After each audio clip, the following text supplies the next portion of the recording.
Majelis. Baik, sekarang bagaimana tanggapan terdakwa atas keterangan ahli ini? Kalau ada pertanyaan, tapi kalau yang sudah jangan lagi. Ya, silakan.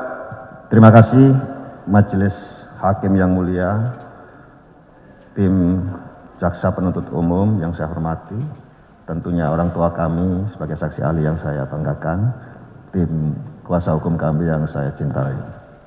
Ada beberapa hal yang ingin saya tanyakan sekaligus minta ketegasan dari saksi ahli. Mohon izin Jenderal, terkait penyidikan atau penuntutan kasus narkotika, tentunya dituangkan secara administratif di dalam berkas perkara. Apakah wajib hukumnya suatu zat yang dikatakan narkotika itu dilakukan uji laboratorium? Baik, ahli bisa dijawab. Nah, setelah dengar, lihat kemari Pak. Ya. Dilakukan fungsi apa? Laboratorium. Baik, sebentar. Harus. Laboratorium harus dan wajib. Wajib. Oke, pertanyaan selanjutnya. Apakah hasil dari uji laboratorium itu harus diinterpretasikan atau diterjemahkan oleh ahli yang melakukan uji laboratorium dalam BAP? Jadi biasanya pemeriksaan awal adalah dengan test kit. Ini biasanya alatnya sangat sederhana sehingga bisa terjadi juga suatu kesalahan. Makanya biasanya harus diperiksa oleh laboratorium yang terakreditasi. Baik, yang kami tanyakan, ini kan konteksnya bukan tes kit Pak, tetapi uji laboratorium. Ya. Apakah hasil dari laboratorium itu harus disertai dengan keterangan ahli dari laboratorium itu? Biasanya ada yang taken dan ada yang bertanggung jawab. Nah, secara SOP saja Pak, kalau biasanya kan tidak pakem itu. Secara SOP dalam pemberkasan di setiap tingkat penyidikan maupun penuntutan, apakah hasil lab itu harus disertai dengan berita acara pemeriksaan dari ahli yang melakukan uji laboratorium itu? Untuk berita acara pemusnahan. Bukan. Baik, sebentar. Ya, ahli dah. Tenang saja ahli, ya. Ya. Tenang aja, nggak apa-apa. Kan demi keadilannya, ya. Apapun pertanyaan itu kita cerna dulu, ya. Pertanyaan dia, hasil pemeriksaan laboratorium itu yang tadi disebutkan itu, apakah harus disertai, wajib disertai dengan dokumen lainnya, misalnya dokumen berita acara atau penafsiran atau yang lainnya? Silakan jawab ahli. Itu hukumnya wajib Pak. Semua berita acara pemusnahan harus ada berita acara pemusnahan dan semua yang ikut sana ikut pertekan Pak. Baik, saya ulang, bukan pemusnahan. Ya, pemusnahan. Bukan pemusnahan. Pemeriksaan laboratorium tentang barang bukti, itu pertanyaannya. Oh, iya. Pemeriksaan laboratorium tentang barang bukti kan sudah dilakukan. Ya. Apakah wajib? Apakah wajib dibuat dokumen lainnya, berita acara misalnya, penafsiran biar orang lain lebih paham? Silakan jawab. Menurut undang-undang itu memang wajib Pak. Jadi biasanya laboratorium juga tidak boleh sembarang laboratorium, tapi laboratorium yang terakreditasi yang mempunyai lisensi untuk memeriksa lab. Itu sudah ditentukan oleh Menteri Kesehatan di seluruh Indonesia. Itu jawabannya. Jadi jawabannya wajib yang mulia. Ya, wajib. Kemudian, apabila itu merupakan prosedur yang wajib dilakukan, tetapi di dalam berkas perkara itu tidak ada pemeriksaan atau berita acara pemeriksaan dari ahli yang melakukan uji laboratorium, implikasi hukumnya bagaimana, Jenderal? Bisa kasih pendapat, silakan. Saya rasa itu adalah satu keteledoran. Seharusnya semua pemeriksaan dari laboratorium biasanya dilakukan berita acara dan penanggung jawab lab itu jelas. Ya. Apa pangkatnya apa, ininya apa. Biasanya jelas, Pak. Wajib dan jelasnya itu biasa. Ya. Oke, itulah pengetahuan ahli. Keteledoran itu menimbulkan efek atau implikasi hukumnya apa, Jenderal? Kalau dia tidak membuat atau ya berarti ya melanggar ketentuan hukum yang ada, bahwa tidak melaksanakan sesuai dengan undang-undang yang berlaku. Sebab di manual kita itu jelas, semua pemusnahan harus ada berita pemusnahan, berita acara pemeriksaan laboratorium, semua ada. Oke. Ya, terhadap si orang yang teledor memang ada ketentuan lain. Tetapi yang saya tanyakan, implikasi hukum atas berkas perkara tadi itu apakah ada? Bisa jawab? Seharusnya ada. Jawabannya seharusnya ada. Harusnya ada. Nah, itu. Implikasinya tafsirkan sendiri. Ya, begitu ya. Seharusnya ada. Ada. Wajib ada. Wajib ada. Itulah jawaban dia. Nah, Ya. jangan kita paksa dia untuk menjawab yang tidak bisa dia. Silakan, yang Itu lain. roh yang kami ingin tanyakan, Yang Mulia. Jadi implikasinya terhadap berkas perkara itu apa? Bukan ada. Memang ada, tadi saudara saksi ahli menjelaskan, ada implikasi hukum terhadap berkas perkara itu. Nah sekarang saya tanyakan, implikasi terhadap berkas perkaranya itu apa saja? Bisa jawab? Tadi menurut ahli wajib ada Ya. dan harus ada. Nah, kan begitu kan? Ini pertanyaan dia. Kalau tidak ada, apa implikasinya? Kalau tidak ada, saya rasakan dari penyidik akan dikirim ke jaksa. Ahli, maaf, Ya. jangan disebut saya rasakan. Ya, kan Makanya penuntut umum. sebentar, Ya. sebentar ahli ya. Jangan biasanya.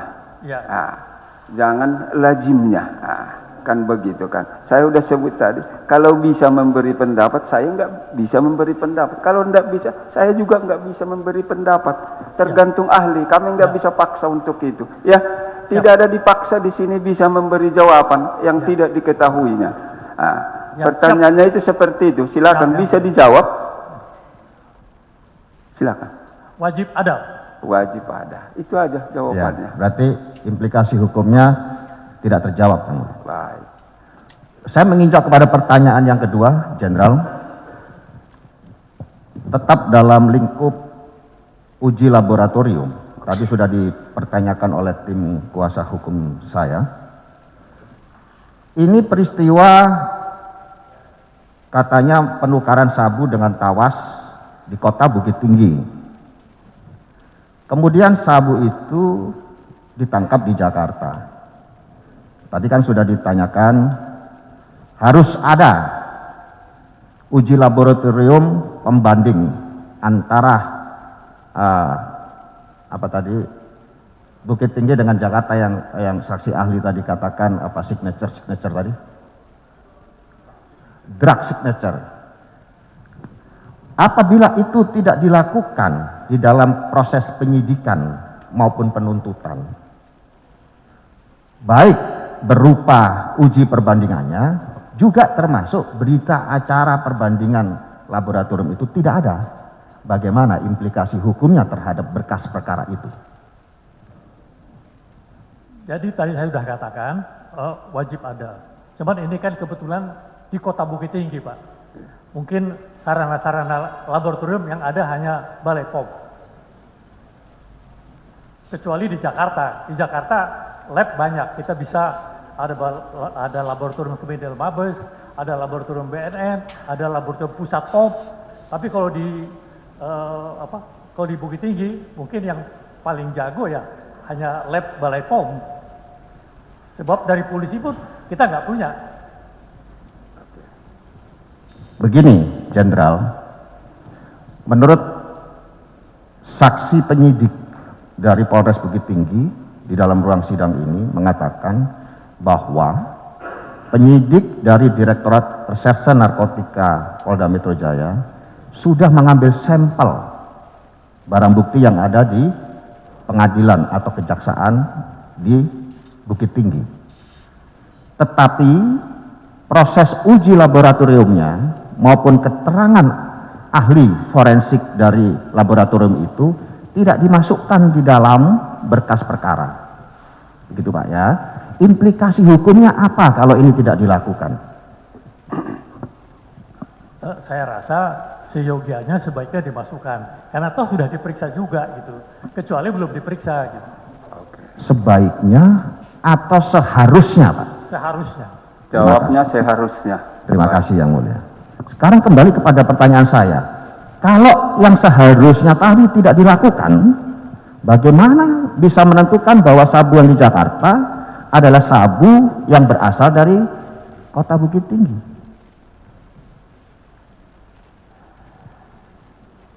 Saya kurang jelas. Maksudnya apa? Maksudnya? Kan itu tidak dilakukan Pak, uji pembandingan ini. Ya.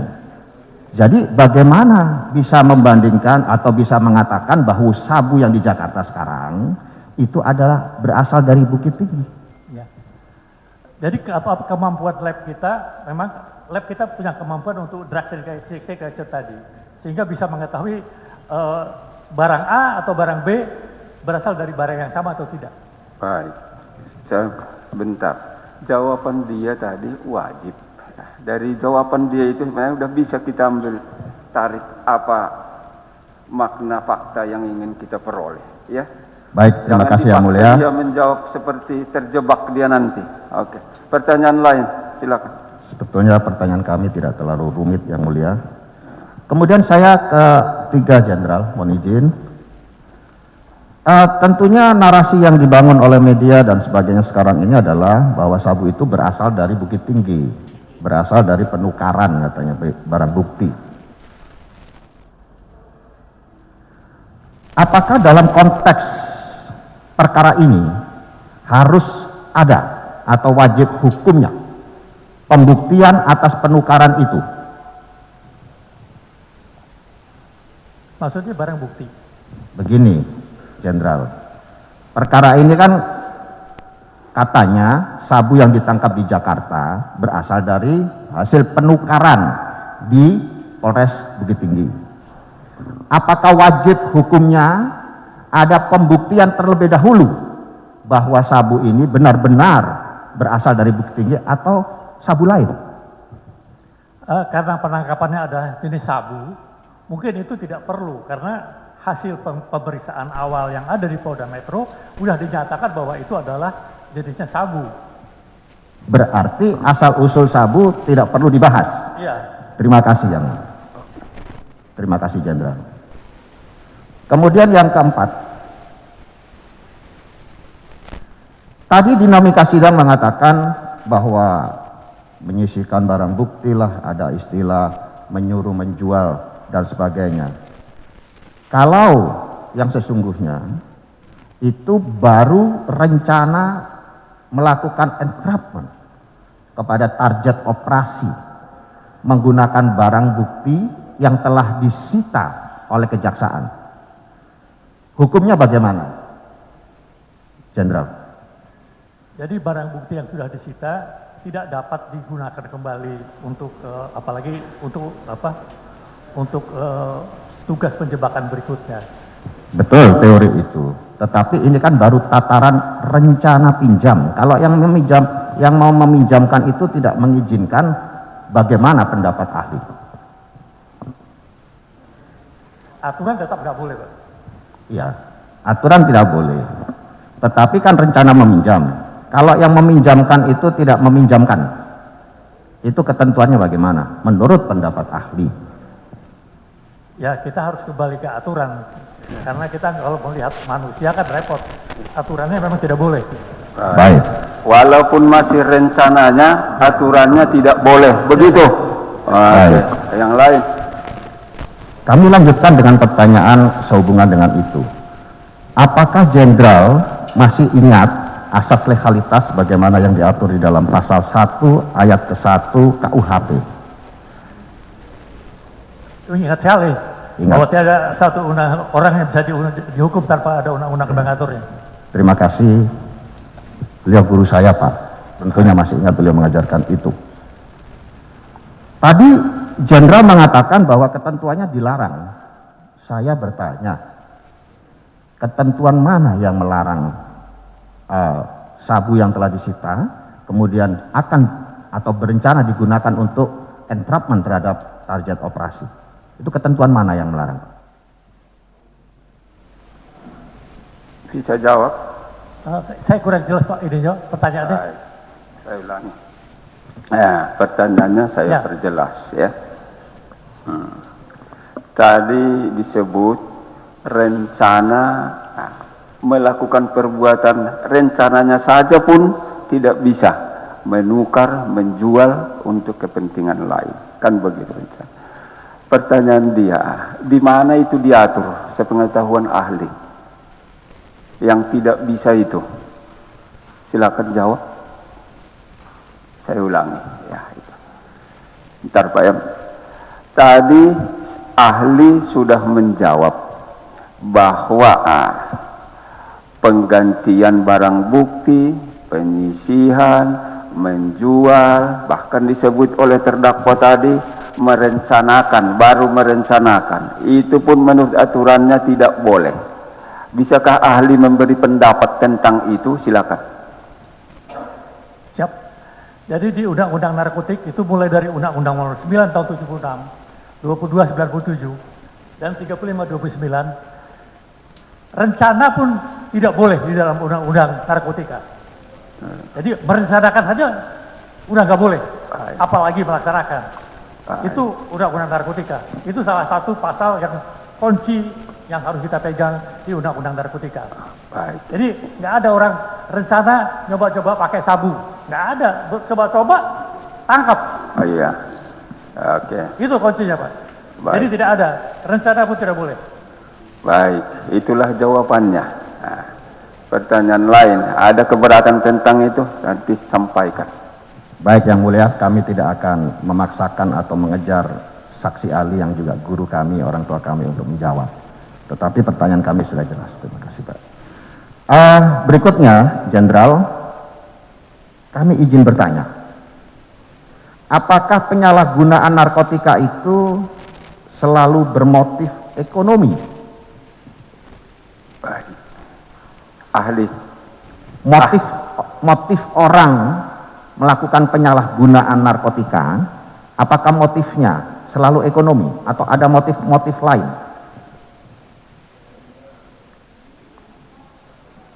Ahli, sebentar. Ya, itu karena sudah tua ahli. Saya hitung-hitung di sini 76 tahun dia. Baik. Bisa, sebentar. Bisa ahli terangkan motif melakukan tindak pidana narkotika tersebut?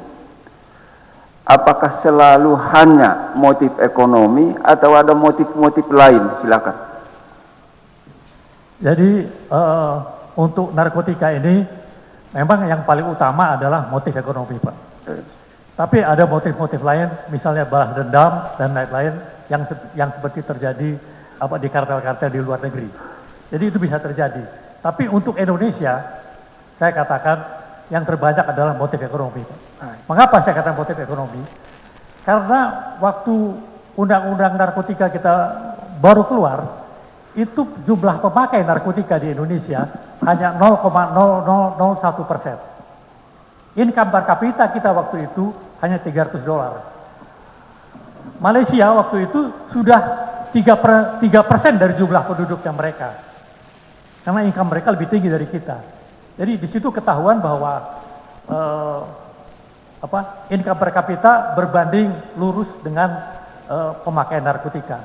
Jadi kalau kancingnya ditanya, motifnya ekonomi lebih besar di Indonesia. Oke, itu jawabannya. Silakan yang lain.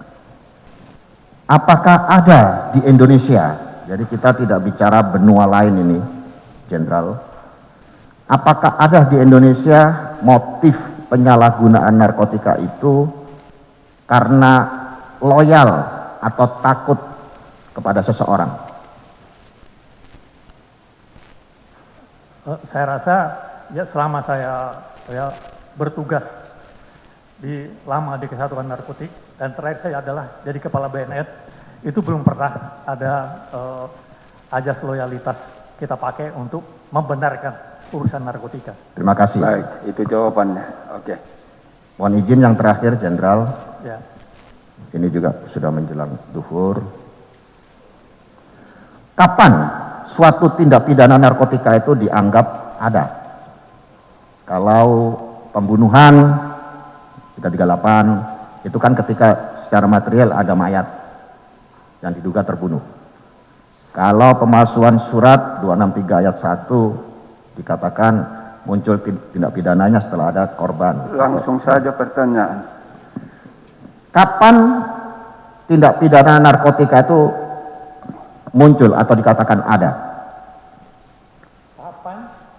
Tindak pidana narkotika dianggap atau dikatakan ada. Jadi maksudnya kapan tidak pidananya terjadi, maksudnya gitu. Betul, Sebentar, ahli. Nah, kalau sudah agak bingung, ke sini lihat biar terang, ya. Oke. Nah, ahli.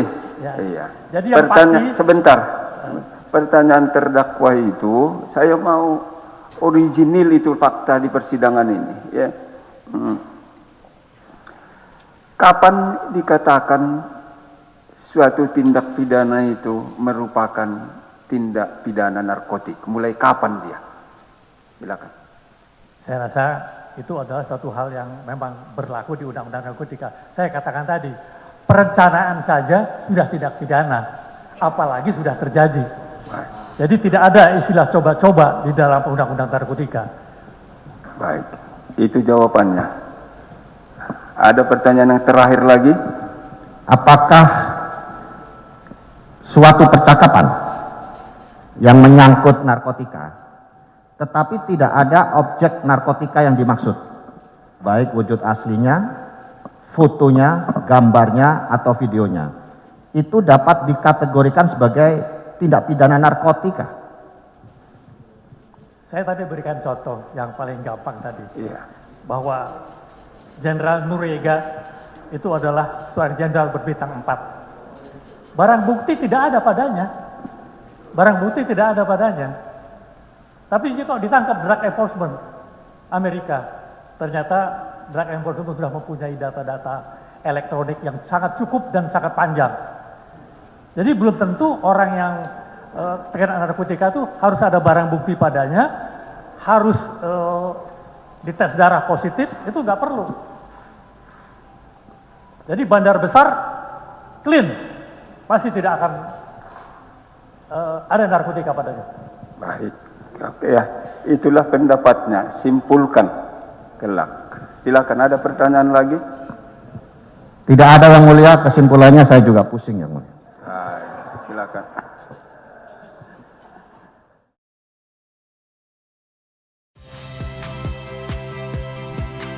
Saya Valeria Bella. Saksikan program-program Kompas TV melalui siaran digital, pay TV, dan media streaming lainnya. Kompas TV, independen, terpercaya.